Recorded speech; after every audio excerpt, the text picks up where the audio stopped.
আসসালামু আলাইকুম ওয়া রাহমাতুল্লাহ। প্রিয় শিক্ষার্থীরা, আশা করি সকলে ভালো আছো। আমিও আলহামদুলিল্লাহ তোমাদের দোয়ায় ভালো আছি।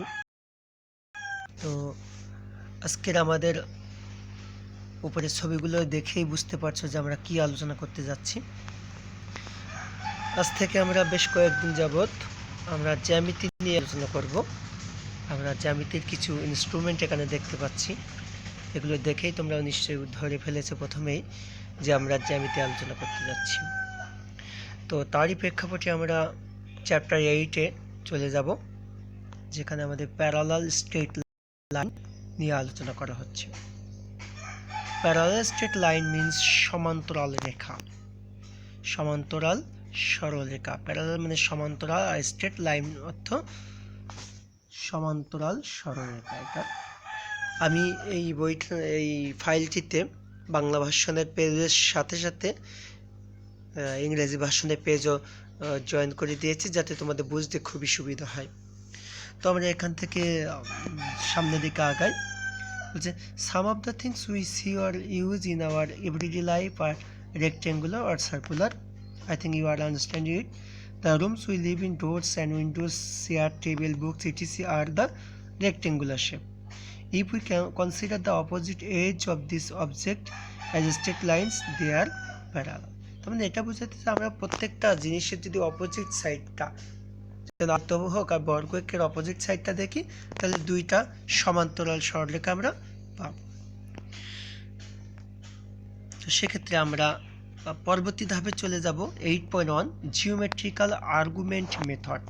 এটা জ্যামিতিক যে বিষয়গুলো রয়েছে, জ্যামিতিক যুক্তি পদ্ধতি, জ্যামিতিক যুক্তি পদ্ধতি। That's mean geometrical argument method, জ্যামিতিক যুক্তি পদ্ধতি। Proposition, the subject discarded in geometry is generally called a proposition. proposition বলতে আমরা বুঝে থাকি যে প্রতিজ্ঞা। জ্যামিতিতে যে সকল বিষয় আলোচনা করা হয় সেগুলোকে আমরা সাধারণভাবে প্রতিজ্ঞা বলে থাকি। আমাদের 2 নম্বর বিষয়টা রয়েছে সেটা হচ্ছে কি construction, the proposition in which one has to draw geometrical figure and prove its validity by argument is called construction. এর অর্থ হচ্ছে বোঝানো হচ্ছে সম্পাদ্য। কনস্ট্রাকশন হচ্ছে সম্পাদ্য, যে প্রতিজ্ঞায় কোনো জ্যামিতিক বিষয় অঙ্কন করে দেখানো হয় এবং যুক্তি দ্বারা অঙ্কনের নির্ভুলতা প্রমাণ করা হয় তাকেই সম্পাদন। মানে একটা ছবি আঁকাবো এবং সেই ছবিটাকে যুক্তিসঙ্গত হয়েছে কিনা তা প্রমাণ করে দেখাবো, সেটা হচ্ছে সম্পাদ্য। তবে এই construction have many points. So parts of A construction, একটা কনস্ট্রাকশনে কী কী পার্ট রয়েছে? ডেটা, প্রথমে উপাত্ত থাকে। The given facts in the construction আর ডাটা, যে বিষয়টা দেওয়া থাকে সেটা হচ্ছে ডেটা বা উপাত্ত। স্টেপ অফ কনস্ট্রাকশন মানে পদক্ষেপগুলো কী কী, মানে একটা কনস্ট্রাকশন যে আঁকাবো আমরা বা সম্পাদ্য যে তৈরি করবো তার পদক্ষেপগুলো কী কী। The drawing which are made to solve the problem, মানে যে সমস্যাটা আছে সেই সমস্যাটা সমাধান করার জন্য প্রথমে আমি একটা চিত্র আঁকবো। Proof, justification of the construction by argument. Proof মানে প্রমাণ, জাস্টিফিকেশন অফ দ্য কনস্ট্রাকশন, আমরা যে সম্পাদ্যটা আঁকাইছি সেইটা জাস্টিফাই করার জন্য আমরা বিভিন্ন যুক্তিতর্ক তুলে ধরবো। থিওরেম, থিওরেমটা কী জিনিস? আমরা সম্পাদ্যর পাশাপাশি উপপাদ্য পড়ে আসছি, তো সেক্ষেত্রে থিওরি মতো উপপাদ্য। The proposition which is established for some geometrical argument by arguments is called theorem. বলছে উপপাদ্য বলতে বোঝানো হয় যে প্রতীকে কোনো জ্যামিতিক বিষয়কে যুক্তি দ্বারা প্রতিষ্ঠিত করা হয় একে উপপাদ্য বলে। মানে যুক্তি দ্বারা যে সমস্ত জ্যামিতিক বিষয়গুলোকে উপস্থাপন করা হয় বা প্রতিষ্ঠিত করা হয় সেগুলোকে আমরা কি বলবো? উপপাদ্য বলবো। So theorem had many part. The part of the theorem are here. The theorem consist of the following parts: general enunciation, this is general enunciation মানে সাধারণ নির্বাচন যেটাকে আমরা বলে থাকি। This is a preliminary statement describing a general terms the purpose of the proposition. একটা উপাদ্য প্রাথমিকভাবে কি বলতে চাচ্ছে সেটাই এই জেনারেল ইনান্সিয়েশনে থাকে। পার্টিকুলার ইনান্সিয়েশন বলতে বোঝানো হয় বিশেষ নির্বাচন, বলছে this repeat a special terms the statement already made, মানে উপরে সাধারণ নির্বাচনের যেটা দেওয়া হচ্ছে তার একটা বিশেষ দিক যেটা পুনরায় বলা হয়, and refers it to diagram, এবং তার সাথে একটা ডায়াগ্রাম আঁকানো হয়, which are enables the reader to follow the reasoning more easily. এই ডায়াগ্রাম দেখে যে এই বিষয়টা পড়ছে বা অনুসরণ করছে সে সহজে এটা বুঝতে সক্ষম হবে। দেন কনস্ট্রাকশন, তারপর হচ্ছে অঙ্কন। The additional drawing made to prove the truth of the of a প্রমাণ, ওই যে সাধারণ নির্বাচনটা দেওয়া আছে তার জন্য অতিরিক্ত প্রমাণ করার জন্য অতিরিক্ত যে বিষয়গুলো অঙ্কন করা হয় সেটাকে বলা হয় কনস্ট্রাকশন বা অঙ্কন। Next the proof shows that the object proposed in a problem has been all accomplished or that the property stated in a theorem is true. The proof shows that, মানে এই প্রমাণটা দেখায় যে the object proposed in a problem, যে সমস্যাটা এই উপপাদ্যে দেওয়া হয়েছিল বিষয়টা, has been all accomplished, সব কিছু যুক্তিতত্ত্ব দিয়ে বোঝানো হয়েছে, and that the property stated, এবং যে যুক্তিগুলো দেওয়া হয়েছে সেগুলো প্রমাণ করে যে a theorem is true, এই থিওরিটা বা এই উপপাদ্যটা সত্য রয়েছে। আমার পরের অংশ হিসেবে করোলারি বলতে আমরা বোঝানো হয় অনুসিদ্ধান্তটা কি? করোলারি মিনস একটা জ্যামিতি থেকে ভেঙে আরও যে সমস্ত জ্যামিতিগুলো আমরা কোনো জ্যামিতি প্রতিষ্ঠিত করে সিদ্ধান্ত থেকে একাধিক যে নতুন সিদ্ধান্ত করা হয় এদেরকে অনুসিদ্ধান্ত বলা হয়। আধুনিক যুক্তিমূলক জ্যামিতি আলোচনার জন্য কিছু মৌলিক স্বীকার্য সংজ্ঞা এবং চিহ্নের প্রয়োজন হয়। আমরা ওখানে ফিরে যাই আবার। Corollary means this is A statement of the truth of which follows readily from an established proposition, মানে একটা উপপাদ্য প্রমাণ করার পর তার ভিতর থেকে আরও যে বিভিন্ন উপপাদ্য তৈরি হতে পারে অ্যাজ অ্যান ইনফারেন্স ডিডাকশনের সাথে সঙ্গতিপূর্ণ বা এর থেকে একটু কম বেশি, which usually requires no further, যার জন্য অতিরিক্ত প্রমাণের প্রয়োজন হয় না, সেগুলোকে আমরা বলি করোলারি। আমরা দেখে থাকবে যখন মান নির্ণয়ের অঙ্ক করেছো প্রথমে একটা উৎপাদক সূত্র দেওয়া থাকে এবং পরে যে সূত্রটা থাকে ওইটা অনুসিদ্ধান্ত, মানে ওই সূত্র থেকে এই দ্বিতীয় সূত্রটা এসেছে সেজন্য ওটাকে বলা হয় অনুসিদ্ধান্ত। তেমনি একটা থিওরি যখন প্রতিষ্ঠিত হয়ে যায় সেই থিওরিটা প্রতিষ্ঠিত হওয়ার পরে আমরা কী করি, নতুন যে সিদ্ধান্তগুলো আমরা নিতে পারি সেগুলোই বলা হয় অনুসিদ্ধান্ত। Next, for discussion of the modern deductive geometry, some basic proposition, definition and symbol are required. আধুনিক যুক্তিভিত্তিক যে জ্যামিতি রয়েছে সেখানে বোঝার জন্য কিছু মৌলিক স্বীকার্য রয়েছে, মানে মৌলিক অনুসিদ্ধান্ত রয়েছে, সংজ্ঞা রয়েছে এবং মৌলিক কিছু চিহ্নের ব্যবহার আমরা দেখে থাকি। তো symbol and used in geometry, জ্যামিতিতে যে সমস্ত সিম্বলগুলো আমরা ব্যবহার করে থাকি সেগুলো আমরা এখন এখানে উপস্থাপন করছি। দেখো symbol, everybody look at this symbol and try to understand this symbol. The symbol plus, addition, equal, in greater than, is less than, is congruent সর্বসম, বাংলায় যেটাকে আমরা বলে congruent to, সর্বসম, is parallel to মানে প্যারালাল সমান্তরাল। এদিকে আছে কি অ্যাঙ্গেলের, is perpendicular to মানে লম্বর, ট্রায়াঙ্গেল ত্রিভুজের, সার্কেলের, সিন্স আমরা যেটা দিয়ে থাকি অতএব, এবং নিচে দেয়ার ফর অতএব যেটা বলে থাকি বাংলায়। এখন নেক্সট আমাদের 8.2 ইজ ট্রান্সভার্সাল মানে হচ্ছে সমান্তরাল। ট্রান্সভার্সাল মিনস হচ্ছে সমান্তরাল, তো আমরা সেগুলো দেখব। সমান্তরাল আবার ছেদক, ট্রান্সভার্সাল মিনস হচ্ছে ছেদক। বলছে transversal is a straight line that intersect two or more straight lines at a different points in a figure. এই মানে এই একটা ছেদক হচ্ছে একাধিক সরলরেখাকে বিভিন্ন দুই বা ততোধিক সরলরেখা বিভিন্ন জায়গা দিয়ে ছেদ করারকেই বলা হয় ট্রান্সভার্সাল বা ছেদক।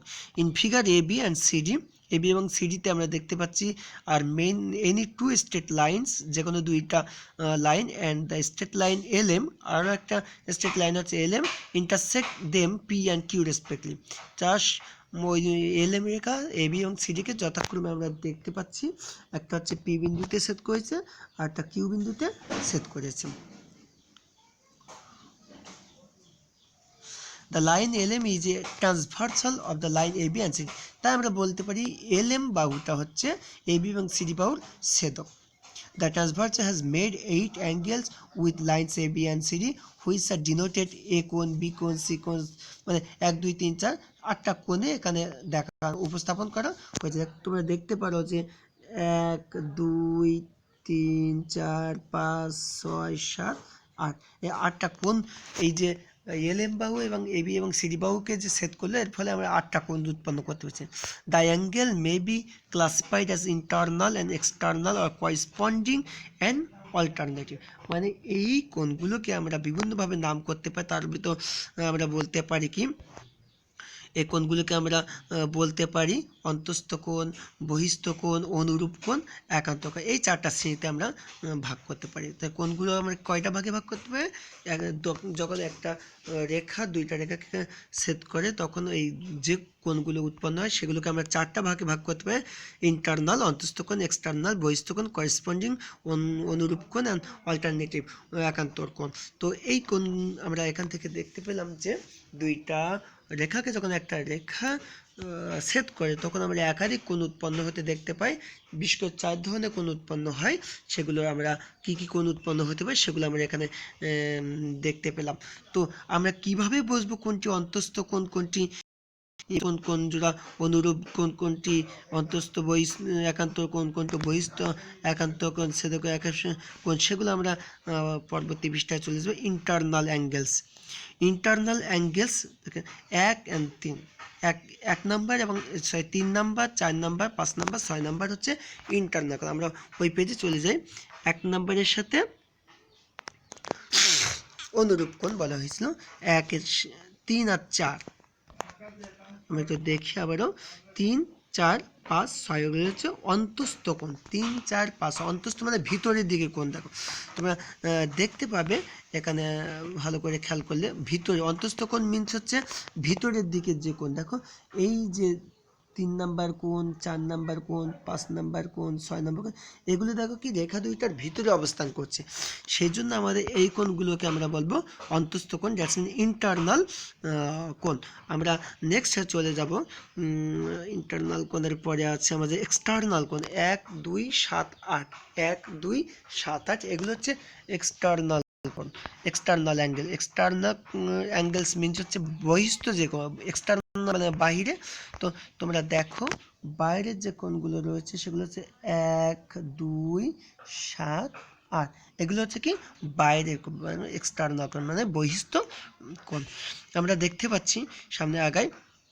নেক্সট রয়েছে আমাদের কি pair of corresponding angles. Pair of corresponding angle বলতে বোঝানো হয় অনুরূপ কোণ। অনুরূপ কোণ দ্যাটস মিন বলছে এক জোড়া অনুরূপ কোণ একটার সাথে আর একটা, সেজন্য অনুরূপ এক জোড়া কোণ বলা হয়।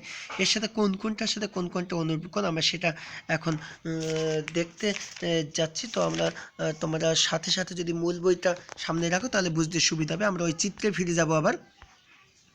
দেখো এক্সটার্নাল পেয়ার অফ করেসপন্ডিং অনুরূপ কোণ। অনুরূপ কোণ দেখে 1 and 5, 1 and 5। আমরা একটু দেখি 1 এর সাথে 5 অনুরূপ কোণ মনে রাখবার সবসময় একই দিকে হবে। একই রেখার একটা রেখার একজন এই LM রেখার একই দিকে অবস্থিত। দেখো 1 5, তারপর আছে 2 6, এদিকে 2 এদিকে 6, একই দিকে যে কোণগুলো থাকবে সেগুলো অনুরূপ কোণ। তারপর 3 7, এদিকে 3 এদিকে 7, মানে একটা বাইরে একটা ভিতরে। তারপর আছে আমাদের 4 8, 4 8, এগুলো সবই হচ্ছে কি অনুরূপ কোণ। তাহলে আমরা অনুরূপ কোণ বলতে বুঝলাম কি জিনিস, দুইটা রেখা একটা রেখাকে ছেদ করলে একই সাইডে যে কোণগুলো থাকবে একটা অন্তস্থ একটা বহিস্থ মিলে যে কোণ হবে সেগুলো হচ্ছে অনুরূপ কোণ। এখন আমরা চলে যাব pair of internal alternate angles, মানে অন্তস্থ একান্তর কোণ। একান্তর কোণগুলো হচ্ছে বিপরীত দিকে থাকবে। আমরা দেখি সেগুলোকে pair of internal and alternate angles, মানে অন্তস্থ একান্তর কোণ। অন্তস্থ একান্তর কোণ 3 এবং 6। আমরা দেখি 3, এই যে দেখো 3 নাম্বার কোণ আর 6 নাম্বার কোণ দেখো তার ঠিক বিপরীত দিকে অবস্থিত রয়েছে। 3 আর 6 এটা যদি ওই পাশে থেকে থাকে এটা তার বিপরীত পাশে রয়েছে। সো 3 আর 6 হচ্ছে একটা ইন্টারনাল অল্টারনেট কোণ। তার আরেকটা দেখি আমরা 4 আর 5 4 নাম্বার কোণ দেখি আমরা, এই 4 নাম্বার কোণ আর সাথে রয়েছে 5 নাম্বার কোণ। এই দুইটা কোণ একজন আরেকজনের ইন্টারনাল অল্টারনেট অ্যাঙ্গেলস। পরের অংশ দেখো, pair of external alternate. External আমরা আগেই বলে এসেছি, এক্সটার্নাল অল্টারনেট মানে এক্সটার্নাল মানে বাহিরের দিকে যে অল্টারনেট কোণগুলো উৎপন্ন হয়েছে, তার মানে বাইরের দিকে যে একান্তর কোণগুলো উৎপন্ন হয়েছে সেগুলো আমরা দেখি 1 এর সাথে 8। দেখো এটাও বাইরে আছে, এই 8 নাম্বারটাও আছে এবং বিপরীত দিকে অবস্থান করছে। 1 আর 8 হচ্ছে এক্সটার্নাল অল্টারনেট অ্যাঙ্গেল। সাথে 2 আর 7 আমরা দেখি, এই 2 এখানে আছে, এদিকে 7 এটাও বাইরের দিকে আছে। তাই 2 আর 7 হচ্ছে এক্সটার্নাল অল্টারনেট অ্যাঙ্গেলস। এখন আমরা পরের অংশে যাব কি, যে pair of internal angles on side of the transverse, মানে ছেদকের একই পাশে, আমরা যেটা বলছি ছেদকের একই পাশে অন্তস্থ কোণ জোড়া কী কী, ছেদকের একই পাশে অন্তস্থ কোণ জোড়া কী কী আমরা কী কী আমরা সেটা দেখব। দেখো এখানে যেটা রয়েছে সেটা হচ্ছে 3 আর 5। এই যে 3 নাম্বার কোণ আর 5 নাম্বার কোণ অন্তস্থ মানে দুইটা ভিতরে থাকবে। ছেদকের একই পাশের অন্তস্থ কোণ মানে দুইটা একই পাশে থাকবে এবং ভিতরের দিকে থাকবে। তারপর দেখো 4 এবং 6, 4 এবং 6 আমরা দেখতে পাচ্ছি। 4 এবং 6ও দেখো ছেদকের ডান পাশে রয়েছে এবং সেটা ভিতরের দিকে অবস্থান করছে। তাহলে আমরা এই বিভিন্ন ধরনের কোণগুলো আশা করি সবাই বুঝতে পেরেছি, এবং এর জন্য আমাদেরকে কী করতে হবে, বারবার এই ভিডিওটি দেখতে হবে এবং যেভাবে যা বলেছি সেগুলো বোঝার চেষ্টা করতে হবে, নাহলে কিন্তু আমরা সামনে আগাতে পারবো না। কোনটা অনুরূপ কোণ, কোনটা একান্তর কোণ, এগুলো যদি আমরা না বুঝতে পারি তাহলে কিন্তু আমাদের সামনে আগানো অনেক কঠিন হয়ে যাবে। তো আমরা একটা অংশ এখানে একটু দেখি, বলছে properties of corresponding angles. Corresponding angles হচ্ছে অনুরূপ কোণের ক্ষেত্রে কিছু বৈশিষ্ট্য। Have different angular points of the angles.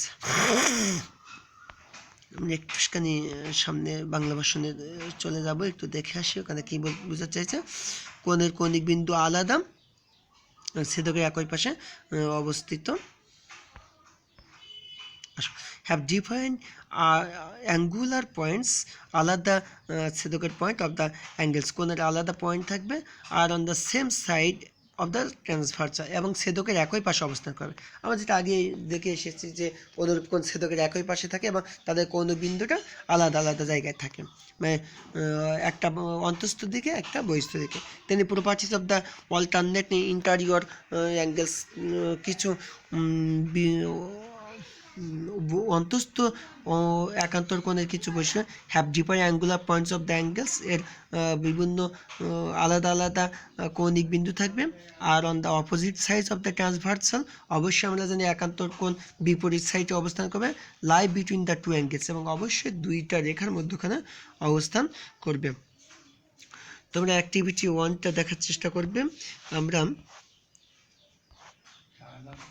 8.3 একটু চলে যাব। Pair of parallel straight line. Pair of parallel straight line বলতে বোঝানো হয়েছে যে জোড়া সমান্তরাল সরলরেখা। জোড়া সমান্তরাল সরলরেখা কীভাবে এক জোড়া সমান্তরাল সরলরেখা হয় সেটা আমরা বোঝার এখান থেকে চেষ্টা করব। এখানে হচ্ছে we have already known that if two straight line in a plane do not intersect each other they are parallel. আমাদেরকে যদি দুইটা সরলরেখা যদি পরপর পাশাপাশি অবস্থান করে এবং একজন আরেকজনকে ছেদ না করে, তাহলে সেই সরলরেখা দুইটা পরস্পর সমান্তরাল হবে। If we take segments of this two parallel straight lines they are also parallel. যদি আমরা দুইটা সেগমেন্ট নেই, দুইটা অংশ নেই, দ্যাটস মিন এই একটা অংশ এই একটা অংশ নেই, এখানে দূরত্বটা মধ্যবর্তী দূরত্ব একই রকম হবে, তাই সেগুলোও প্যারালাল হবে। The perpendicular distance of any point on any of this lines two the other is always the same. Perpendicular বলছে লম্ব দূরত্ব। দেখে এই এখান থেকে ওপরের ভিতর যে দূরত্ব সব জায়গায়, এখান থেকে যে ওপরের দূরত্ব সম্পূর্ণ জায়গার দূরত্বটা একই রকম, সব জায়গায় একদম রেখা দুটো শুরু থেকে শেষ পর্যন্ত দূরত্ব মানে উপর নিচের যে দূরত্ব সেই দূরত্বটা সেম হবে। কনভার্সলি অপরদিকে if the perpendicular distance from any two lines is a straight line to the other are equal, the straight lines are parallel. আমরা বলছি যে দুইটার পারপেন্ডিকুলার লাইন যদি একই হয়, মানে লম্ব দূরত্ব যদি একই রকম হয়, তাহলে আমরা বলতে পারবো যে দুইটা রেখা তার লম্ব দূরত্ব প্রথম মধ্যখান যেখানেই ধরুন না কেন লম্ব দূরত্ব যদি একই থাকে, তাহলে আমরা বলতে পারবো যে রেখা দুইটি অবশ্যই সমান্তরাল হবে। This perpendicular distance is known as the distance between the two parallel lines. এই যে লম্ব দূরত্বটা বলা হচ্ছে যে দুইটা রেখার মধ্যে মধ্যবর্তী দূরত্ব, এই যে দুইটা রেখার মধ্যে যে মধ্যবর্তী এই দূরত্বগুলোকে বলা হয় perpendicular distance. Note that through a point not on a line, only a single parallel line can be drawn. এখানে যেটা বোঝানো হচ্ছে সেটা হচ্ছে লক্ষ্য করে কোনো নির্দিষ্ট সরলরেখার অবস্থিত নয় এরূপ বিন্দুর মধ্য দিয়ে ওই সরলরেখার সমান্তরাল করে একটিমাত্র সরলরেখা আঁকা যায়। কোনো নির্দিষ্ট সরলরেখার উপর অবস্থিত নয়, কোনো নির্দিষ্ট সরলরেখার উপর অবস্থিত নয় এরূপ বিন্দুর মধ্য দিয়ে ওই সরলরেখার সমান্তরাল করে একটিমাত্র সরলরেখা আঁকা যায়। মানে একটা নির্দিষ্ট বিন্দু দিয়ে না নিয়ে শুধুমাত্র একটা সমান্তরাল সরলরেখা আমরা অঙ্কন করতে পারবো। মানে একটা নির্দিষ্ট বিন্দু দিয়ে যদি আমরা মনে করি এই একটা আর এই একটা, এখান থেকে আমরা একটা সমান্তরাল সরলরেখা অঙ্কন করতে পারবো। বলছে কোনো নির্দিষ্ট সরলরেখার উপর অবস্থিত নয়, একটা নির্দিষ্ট সরলরেখার উপরে অবস্থিত থাকলে হবে না, এরূপ বিন্দুর মধ্য দিয়ে ওই সমান সরলরেখার সমান্তরাল করে একটিমাত্র, যদি এটা এখানে হয় তাহলে যদি এই একটা সরলরেখা হয় তাহলে এর সমান্তরাল সরলরেখা এই একটাই আমরা অঙ্কন করতে পারবো। আবার যদি মনে করো যে এখান থেকে আঁকবো তাহলে অবশ্যই সেটা এই সরলরেখার সমান্তরাল হবে। ওকে, আশা করি বিষয়গুলো আমরা বুঝতে পেরেছি। আগামীতে আমরা এই পাঠের পরবর্তী অংশ নিয়ে আলোচনা করব। যদি এর ভিতরে কারো বুঝতে অসুবিধা হয় তোমরা রিমাইন্ড করবে আমাকে, এবং অবশ্যই ভিডিওটি বারবার টেনে বুঝে বুঝে পড়ার চেষ্টা করবে। তো আজ এ পর্যন্ত, সকলে ভালো থাকবে, আল্লাহ হাফেজ।